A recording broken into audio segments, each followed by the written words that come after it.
ഞങ്ങൾ കുട്ടനാടാണ് ഞങ്ങൾ താമസം. അപ്പോൾ ഓരോ പ്രളയകാലം വരുമ്പോഴും ബന്ധുക്കളുടെ വീട്ടിലൊക്കെ പോയി നിൽക്കും. അപ്പോൾ അത് നല്ല സങ്കടത്തിലാണ് നിൽക്കണം. കാരണം എല്ലാ വർഷവും പ്രളയം വരുമ്പോഴും സഹോദരങ്ങളുടെ വീട്ടിലൊക്കെ പോയി നിൽക്കും. അപ്പോൾ നല്ല സങ്കടം നിൽക്കുമ്പോൾ, കാരണം ഇതെന്തൊരു സങ്കടമാണ്. ഒരു പ്രളയം ഭീതിയില്ല, താമസിക്കാൻ ഒരു വീട് വേണം.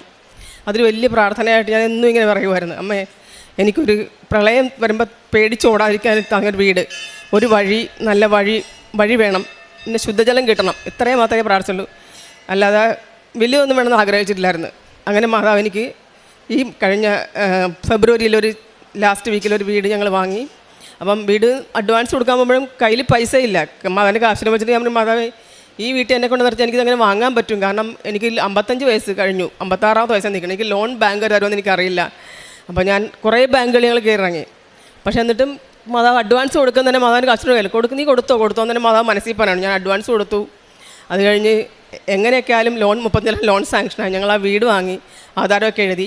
ഇപ്പോൾ 2-3 ആഴ്ചകൾ ആധാരം. അപ്പോൾ ഞാൻ വീണ്ടും വന്നു സാക്ഷ്യം പറയാം. അപ്പോൾ സിസ്റ്റർ പറഞ്ഞു പറ്റില്ല, വീട് കിട്ടിയതല്ല, ആദ്യത്തെ സാക്ഷ്യം പറയേണ്ടത് മോൻ്റെതാണ്, അതവിടെ പെൻഡിങ് കിടക്കാനുണ്ട്, അവൻ വരാൻ ഞാൻ സാക്ഷ്യം പറയിപ്പിക്കത്തില്ല എന്ന് പറഞ്ഞു.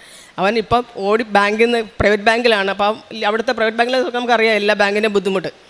ഇപ്പോഴും തിരക്ക് പിടിച്ചാൽ പറഞ്ഞ് ഉച്ച ചെയ്താൽ 1 മണിക്കൂർ പറഞ്ഞ് വന്നേ പറ്റുള്ളൂ സാക്ഷ്യം പറയണം അമ്മയ്ക്ക്. കാരണം നമ്മൾ പുതിയ വീട് വാങ്ങിയിട്ട് പാല് കാച്ചിന് മുന്നേ സാക്ഷ്യം പറയണം അമ്മ പറഞ്ഞത് മാതാവിനോടെന്ന് പറഞ്ഞു. അപ്പോൾ ഞങ്ങൾ അടുത്ത ദിവസം വൈകാതെ പാല് കാച്ചും, അതിനു മുമ്പ് സാക്ഷ്യം പറയാൻ വേണ്ടിയിട്ടാണ്.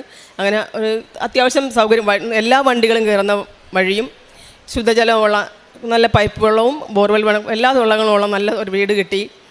അതിന് മാതാവിന് ഒത്തിരി സ്നേഹത്തോടെ ഞാൻ നന്ദി പറയുന്നു.